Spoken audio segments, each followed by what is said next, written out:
Greetings, this is Rosalind Parks with National Network View News. On tonight's Global View Weekly Contributor Brian E. Muhammad, Final Call News staff writer, pays tribute to the life and legacy of Dr. Runoko Rashidi, world-renowned scholar, anthropologist, and historian. Later in the show, Brian E. Muhammad will discuss Israel's continued stoking of war with Iran and its implications as a possible warm-up to a multi-country war. Lastly, Brian E. Muhammad will discuss the UN General Assembly's creation of a Forum for Accountability of American Racism. Before we get into the top news, let's do a recap of the current events we've recently covered.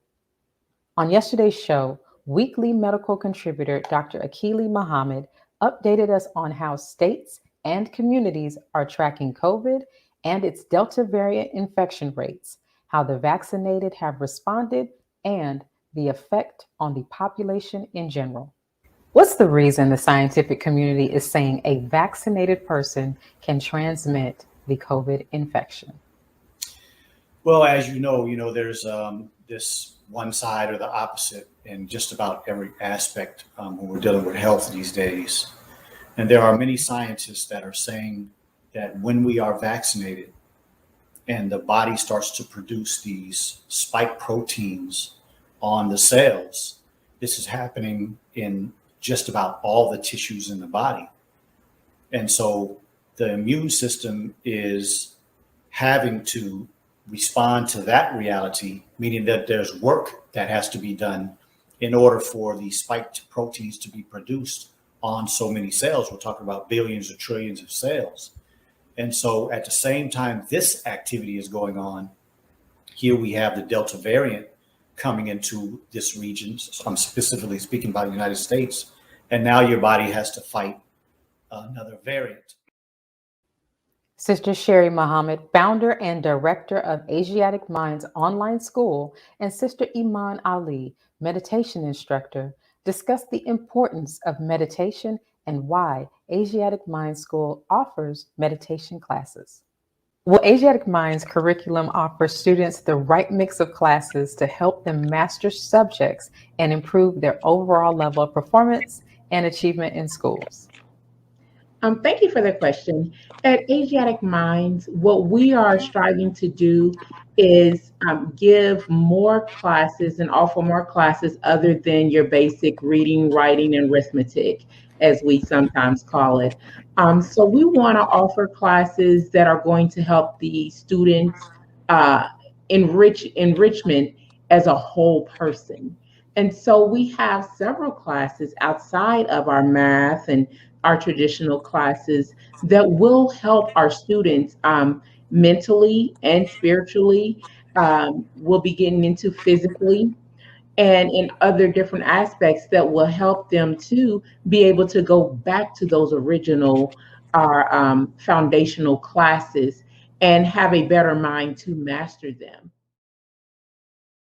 Brother Born King of Soul Society discussed the organization's youth mentoring and empowerment programs that are helping people tap into the gifts of their soul and lock in their personal life experience. Now, how did Soul Society get started? So, in a nutshell, when you, the long story short, it's like a trilogy movie and everything. So I just give y'all a trailer, But long story short, a major transition in my life. Well, one of the first things was my junior year in high school.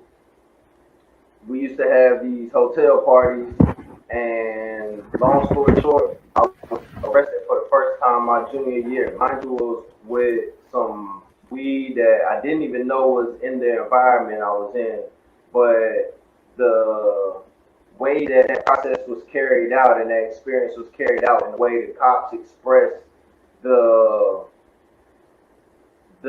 intent, to really take down, young black men. And I mean, they were literally expressing themselves in a way like, dang, this isn't even enough to really do what we would like to do with them.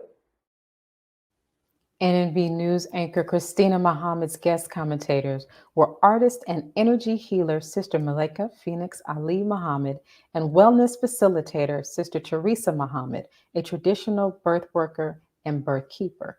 They discussed the controversy over comments made by hip-hop artist DaBaby. All right, so last week we witnessed cancel culture right at its finest. Do you all think that these cancellations from these festivals and events were necessary? Sister Malika, can you start us off? I don't think it was necessary at all. I think last week the controversy with DaBaby is a prime example of how cancel culture has gotten totally out of control. And I think we need to be very, very careful about how we think about these types of things, because it's proof of a further pulling back of our rights of freedom of speech. And although it's very, very popular nowadays to speak out against people with particular sexual preferences and things of that nature, I think it's extremely important that we be very careful about heralding and cheering on this type of cancel culture. Sister Malika Muhammad and Sister Teresa Muhammad voiced their opinions about Johnson & Johnson targeting Black women with their talcum baby powder product. So tell me, what are your thoughts? Why are so many dangerous products being placed specifically in our communities that they know are toxic and dangerous to our health? Well, I think that number one, the fact that we are always the target for the worst products is one aspect. But the other part is that we're the trendsetters. Anything that comes into the Black community, period, women tend to be the mass consumers in the Black community. Single mothers dominate, in our homes. So, but we also the trendsetters. So when you put something in front of us, if we like it for any reason and we market it and we start wearing it, everybody wants to wear it. And it doesn't matter the color that you are. Everyone follows what we do. And that's just the way that it's been, and that's the way that it is. Sister Malika Muhammad and Sister Teresa Muhammad also shared their thoughts about the family of Henrietta Lacks filing a lawsuit against Big Pharma. Is it possible that other Blacks, in addition to Henrietta Lacks, have cells now commonly known as immortal gene lines that have an amazing property? Yes, absolutely. Absolutely. As we know from the teachings of the Honorable Elijah Muhammad, that the Black man is the original man. So our cells are these immortal cells. That is who we are. So absolutely, I have no doubt. You hear these sorts of things all the time, not only Henrietta Lacks, but you hear about aborted fetal cells being utilized in the cosmetics industry and all this. And this is the reason why, and we all know the data or the statistics about, unfortunately, this issue of abortion in our communities, but a majority of those aborted fetal cells are African American or Black women who are releasing their children. On this week's I Have a Testimony, NNV News anchor Willie Muhammad's guest was student minister Reverend Muhammad of Monroe, Louisiana, who discussed his work as student minister and how he joined the Nation of Islam.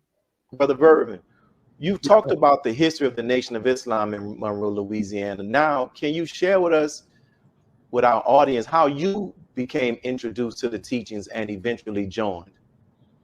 Yes, sir, Brother Will. Before I say that, I wanted to mention, I forgot to mention, the actual bow tie was produced out of the lynching that Brother Minister Biard went through. Wow. Uncle Elijah Muhammad said that from now on we are going to begin to wear the bow tie, especially the ones that with the clip.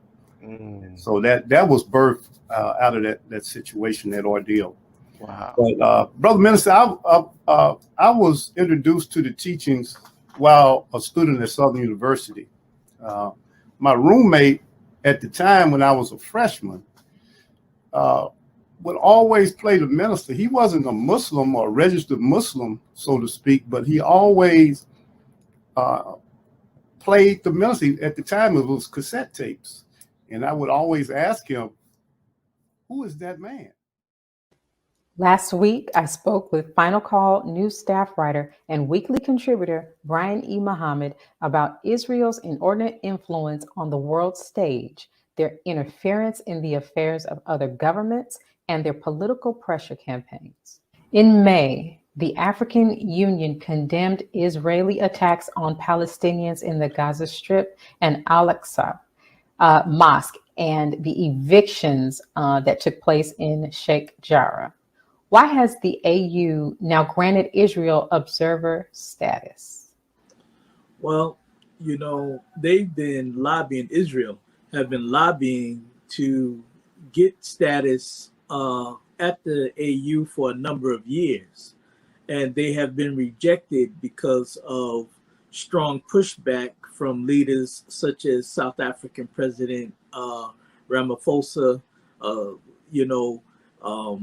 and others who rejected their presence based on the principled position in support of the Palestinian cause that Israel, obviously has not moved to rectify in now 73 years.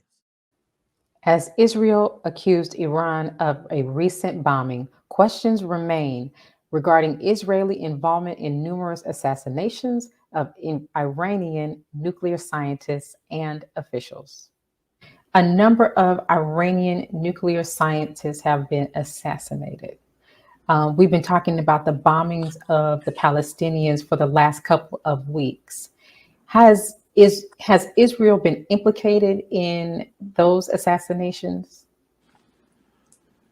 Yes, Sister Rosalind, they've been blamed